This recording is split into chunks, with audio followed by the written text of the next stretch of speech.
Good morning, good afternoon, and good evening, everybody. Thank you for tuning in to another Supatease video. It's day 3 of the one-button rotation challenge. Blizzard has introduced this new feature that allows you to do your entire damage rotation utilizing one key bind. I've been playing a rogue for the past 3 days. I've started from 0 rating, absolute ground 0, and on day 3 we're almost cusping over 2,000 rating. We're going to be breaking down some of the gameplay, the advantages and the disadvantages of this feature, and my thoughts on it so far, and whether or not it might be a good idea for you to utilize. And as always, if you want to make sure that you're staying up to date with news related to World of Warcraft, educational and entertaining content, smash that subscribe button. First thing we're trying to do in here is sprint and get a sap on the healer. We get it right before the nullifying shroud, but we get pulled out with an earth grab. So we're going to cloak and immediately start smashing our one button rotation macro on this demon hunter, which gets his trinket immediately. So we're going to switch over to the shaman, step, kidney shot, smoke bomb, and get his trinket. Then we're going to cheap shot off the remaining shrouds of the evoker to stun the evoker and send the remaining bits of our damage. Now I would recommend, if you are playing a subtlety rogue, that you go kind of all in with this one button build, because it will chain your shadow dances one after the other. So I use cloak, smoke bomb, I go pretty much all in blind. I swap onto every target to try and basically cheese a win in the opener. It's been the most consistent way for me to find wins, and it also gives you a lot of cooldown reduction. So we get another dance there that we send on the demon hunter. We can gouge him off the cheap shot, and I'm just basically attacking any target that isn't on stun DR. That's how I'm playing it. So demon hunter came out stun DR, I stun him and try and kill him. Didn't finish him off, switch to the shaman, kidney shot, try and finish him, can't finish him. I would swap to the evoker, but the evoker is on stun DR, so it might not be the best idea here. I'm just sitting on the shaman and locking down crowd control like Hex. My healer and Mistweaver is really exposed to crowd control, so using interrupts for Hex or Sleepwalk are going to be the most ideal usage of that. But Shadow Dance has reset, and that's basically how I'm tracking my burst with this one button rotation, is looking at the cooldown of Shadow Dance on my action bar, and when I see that it's coming about off cooldown, I know when I press the one button rotation it's going to dance and I'm going to do a lot of damage. That's how I'm tracking my damage basically. Shaman is off stun DR, so we're just going to put another kidney shot off DR. Our Warlock is getting incredibly low here. We're trying to do whatever we can, which is honestly not a lot with what we've got. I'm just going for the kill, forcing the Shaman into burrow. Sometimes the best defense is offense, so forcing the Shaman into burrow means they can't attack. They can't finish my Warlock. We swap on the Demon Hunter. Shadow Dance is off cooldown, but we get hexed on it. The Hex breaks a little bit earlier, so we can re-cheap shot the I-beam and try and go for the finishing blow here by just spamming our one button macro. Then we can swap back onto the Shaman. Guess what's coming off cooldown, Mr. Shaman? A kidney shot that's going on your healer instead. You're going to get a little bit of a breather here. I saw that the healer didn't have a trinket. Shaman is really low health, so I thought that we could likely finish the target here with that. But I would recommend, especially early game, using stuns mostly into DPS. This is just to stop their cooldowns. So if you see Stormkeeper, I-beam, or Metamorphosis, those are the best ideas to stun. We get a smoke bomb, Shadow Fury. He jumps out of it in desperation, but the evoker got rooted inside. Couldn't save him, and we were able to close out game number 1 against the Shaman, Demon Hunter, and Prez Evoker. We came out as number 2 on overall damage with 90 million, beating an Elemental Shaman with this one button rotation. And I think even if I was really using my abilities, I don't know if I'd be able to beat a Demon Hunter on overall, possibly, because some of the issues with it is that it'll use black powder basically as soon as there's multiple targets nearby, including pets, so it can't quantify that damage onto random minions and pets as useless damage, whereas in like a dungeon that it wouldn't care, right? It'd still be meaningful damage. It's knocking down the pack. But in PvP, it's a bit weaker. You also don't get wound poison. It won't let you do the rotation for whatever reason. I played it as outlaw. It lets you put wound poison as outlaw, but it doesn't as subtlety. So we don't have a mortal strike here with the shaman. We're going to have to do our best. So I just immediately open on the warlock, cheap shot, send it, and then immediately switch targets, kidney shot, smoke bomb. I go all in every single game with Shadow Blades and Thistle Tea. I really try and cheese my openers. This has been the best way I've seen to get pressure, or oftentimes just win rounds, just because of the way that the one button works. Healer's off stun DR. Guess what? We're going to stun him. That forces Emerald Communion. Now the Warlock's off stun DR, so I'm going to go after the Warlock and try and look for a stun. We blind the healer, move towards the Warlock, gouges Demonic Tyrant. Don't want to get faked on it. Uses Unending Resolve, but he's still getting really low. We can use Crimson Vial here during the Tyrant. We can use Feint as well to heal, and we've got a kidney shot, but my Shaman uses Lightning Lasso, which is a stun, so we'll just stun the Demon Hunter instead. Basically, because I don't have to focus at all on my damage rotation, I'm just looking at Gladius right here, and I'm just tracking, okay, the Evoker is off stun DR, so if I have a way to stun, I can stun the Evoker, and it's basically all I'm thinking about is, like, how can I lock down the enemy team as much as possible? It's opening up all of my brain power for that, basically, in the mode. And we're just continuing to hammer down. Our Shadow Dance is coming off cooldown, so we gouge the healer. I can see that on the tracker, and I know it's going to dance immediately. So we can just pop it, guy got knocked downstairs, so we'll just swap Demon Hunter. He's off stun DR. Kidney Shot over here into the corner. Send the remaining damage with the Paralyze. I can almost solo a target. Only difficulty is that it does increase your global cooldown, so it can be difficult to get multiple stuns in a row and meaningful damage. That's where you're going to notice kind of the drawback, where I think I'm going to start having some problems on my climb, but I'm not giving up, even despite getting to 2,000 rating yesterday. I'm going to be live streaming the entire process as well. You can watch it here or over on other platforms as well that are linked in the description. But I'm just hammering damage on this Warlock, just smashing that one button. I don't care if Shroud is up. I just want to max my damage out as much as I possibly can. But we get feared into the corner on our dance, and we are terribly sad about that, because that's going to be our big damage window basically gone. We go for Kidney Shot, basically just stun off cooldown, maximize our cooldown reduction through combo point usage that we would normally have to think about, but we don't have to think about because the one button's doing that for us. Gouge Eye Beam, try and keep pressure going up onto the Warlock, step behind the Shadow Fury, trinket the stun. We get time dilation. I don't care. I'm just going to send damage. Maybe I do care. I swap over to the Demon Hunter here. I see Eye Beam. Want to cheap shot it with the Shadow Dance. He trinkets, can swap back on the Warlock, hammer down with a lot of burst, and drop a smoke bomb. Because we went all in, we get 2 bombs in this game. It's putting a lot of pressure. Evoker's trying to get to him. It looks like it's too much damage. He can't handle it. Warlock's going to drop in round number 2. We're up 2 wins now.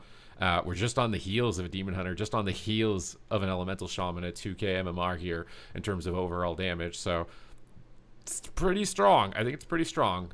Main drawbacks I've seen is that if a healer stands really close to you and you want to blind them or gouge them, it means that the one button rotation is going to basically start AoEing, and that's not going to be a good thing. That's pretty much the only annoying part that I've seen so far, is that if a healer stands right next to you, it means that you can't crowd control them with blind or gouge, because you'll just start black powdering and just start AoEing and breaking it. So, but if they update it so you can, edit out spells, it's going to be sick. So we get a sap on the healer here.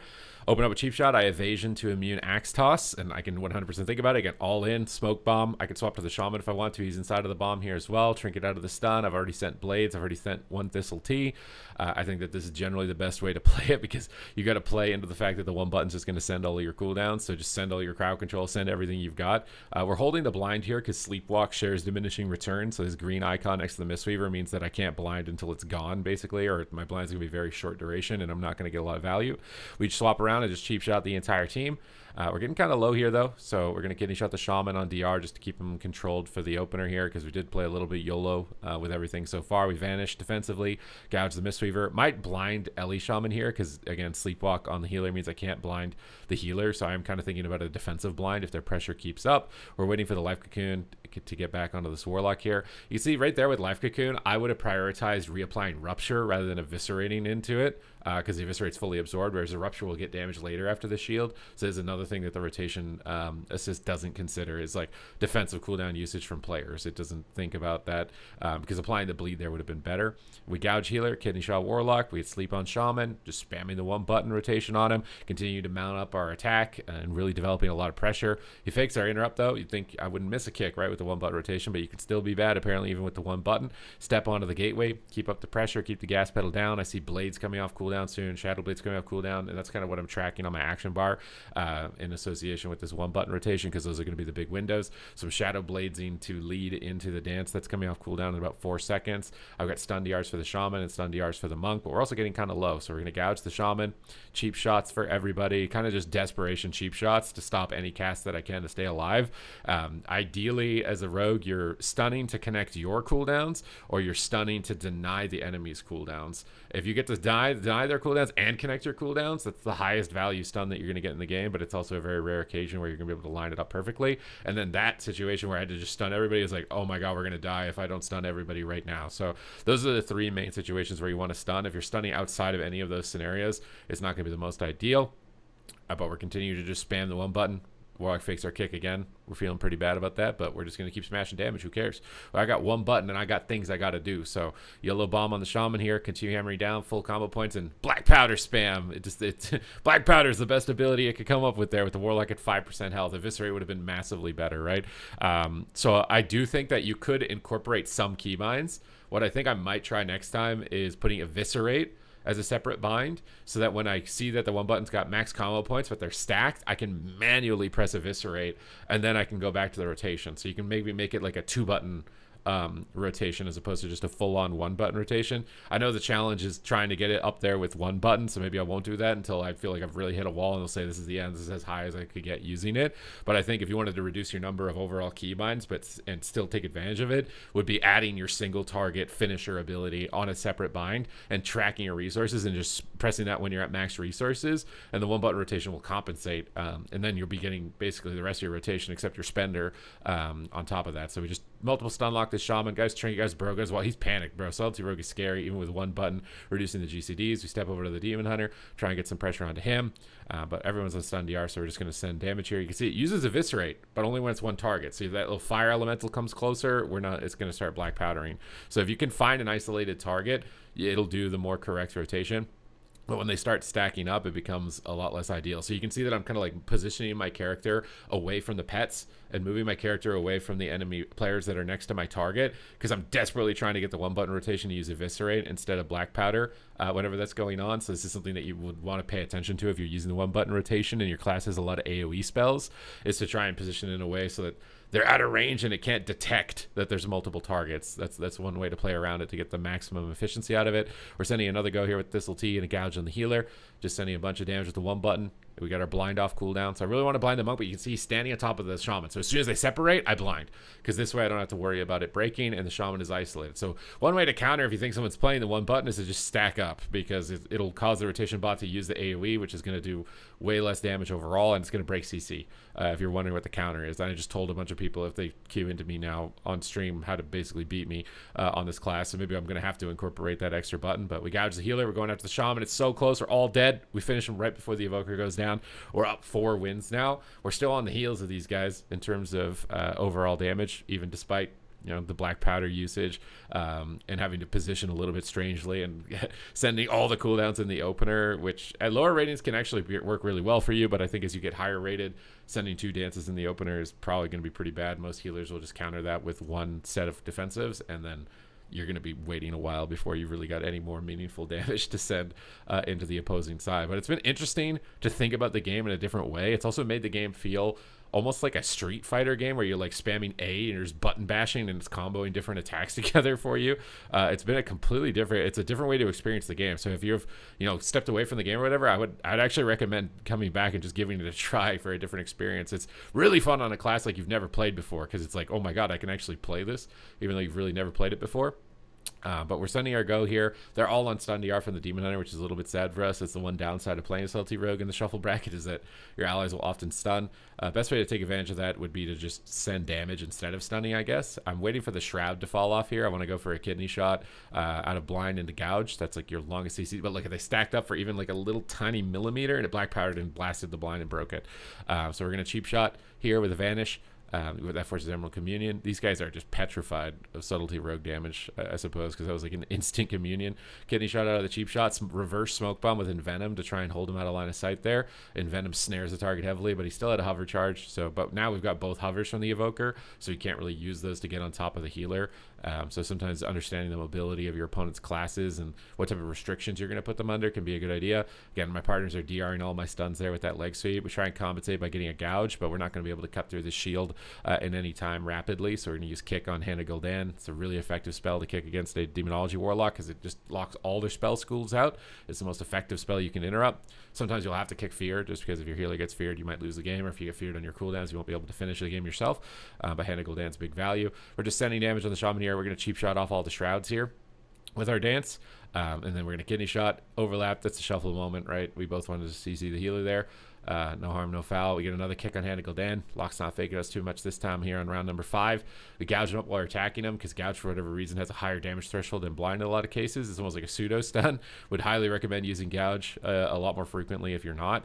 We're just sending damage, trying to get that cooldown reduction by spending combo points, because we're very close to another Shadow Dance, and we have stun DRs for the Evoker. So you can go after a Preservation Evoker on a Subtlety Rogue, so I may do that here with the dance, but then he stunned him, and I'm sad they both stunned him, and now I'm like, okay, I guess I'm going to keep going and try and finish him. Kidney shot into gouge, swap back onto the Warlock, finish him off. Please don't black powder. Thank God I have a Demon Hunter to kill him, because black powder would have done absolutely nothing there. We're up 5 wins now in this lobby at 2k MMR. This is the highest rated lobby that I played on Subtlety subtlety rogue so far with 5 wins, which I think is getting pretty ridiculous here for the 1-button rotation. It's honestly making me wonder if they're going to nerf it or not, or if maybe it's a good idea for them to add the ability to edit out spells or not, because in PvP I would just edit out black powder from the rotation, and I think I would be absolutely beastly. I think I would go up like 200 rating if I could just do that one change alone. It would go up a lot. Or I might manually just add Eviscerate, like I said earlier here, to a different bind, and then just spend that whenever I'm full combo points instead in those situations. But you can see he's got Shadow Sight, so we're waiting for that to go away. We don't want to get pulled out of stealth. It's really annoying when you get pulled out of stealth.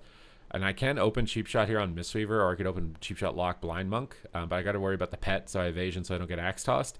Demon Hunter instantly Trinket Blurred, so we're going to dance Cheap Shot him, try and get him under control. We don't want him connecting too much damage in that Metamorphosis form, and we're kind of YOLOing the healer. Like I said, you kind of go all in, so with Blur Up, I'm not going to kill the Demon Hunter.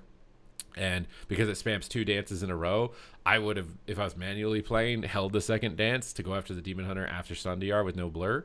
But because it sends both of them, you know what's weird though is because it sends both of them, I actually reset the cooldown of the first one already, just because it's so good at doing the rotation effectively, and we're getting maximum CDR, but we get full feared on our dance, so we're pretty upset about that. But we're gonna move back in, get a kidney shot on the Demon Hunter. Looks like we're still focusing Warlock. Though instead of Demon Hunter here, step over, kick his fear. Really important to protect the Preservation Evoker as much as possible here. It's round 6. I really want 6 wins. Pre-feint incoming onto the coil, so it's going to reduce damage if they attack me, but I get feared out of the game. Trying to get back in onto my target. Get stunned again. We are getting spam CC'd, so I'm going to gouge back the Demon Hunter just to make him as angry as I am about getting crowd controlled. The biggest advantage of the game is, you know, not doing top damage, not winning the game. So making your opponents angry with crowd control. You've honestly won the game at that point if you can make them angry. We cheap shot the Demonic Tyrant as well here during the stun lock. That pet that gets summoned in because it's pretty scary. We'll interrupt fear. I don't want to get crowd controlled right now. The Warlock's very low health. We get Axe Toss. Fear breaks the damage though, fortunately for us. Monk's kind of standing on top of us, so again, gouging him. He's on Hex DR. We don't really want to do it. It's probably going to break. We get a Sleepwalk, and we just hammer damage through. We clap it out. We get 6 wins. We jumped a huge amount of MMR with that game, and we were just like one step closer to the 2K rating threshold. We got the Elite set, I think, on day 2. We're pushing 2K now on day 3. And it's made playing this spec that I was somewhat intimidated to try, right? Because Subtlety Rogue has historically been deemed one of the most difficult specs to play. It's honestly made it a lot more enjoyable as a completely new player experience. So if there's a spec out there that you're worried that you're not going to be able to figure out what's going on, I would kind of recommend this. Some specs suck, though, with this. Like, Black Powder is a minor inconvenience to what the 1-button rotation will try and do on other classes. Like Ellie Shaman will spam Chain Lightning whenever there's multiple targets next to each other. Yeah, that's a no. That's not going to work. So some specs, if you try this, it might not work out at all. Other ones, I'm actually curious if I could get 2400 on it and go all the way with it, because it's actually a pretty effective rotation. But thank you guys very much for watching this video and tuning into the day 3 update. Hope you guys enjoyed this and it's got you excited to try something out here in World of Warcraft, and I will see you in the next video. So thank you and goodbye.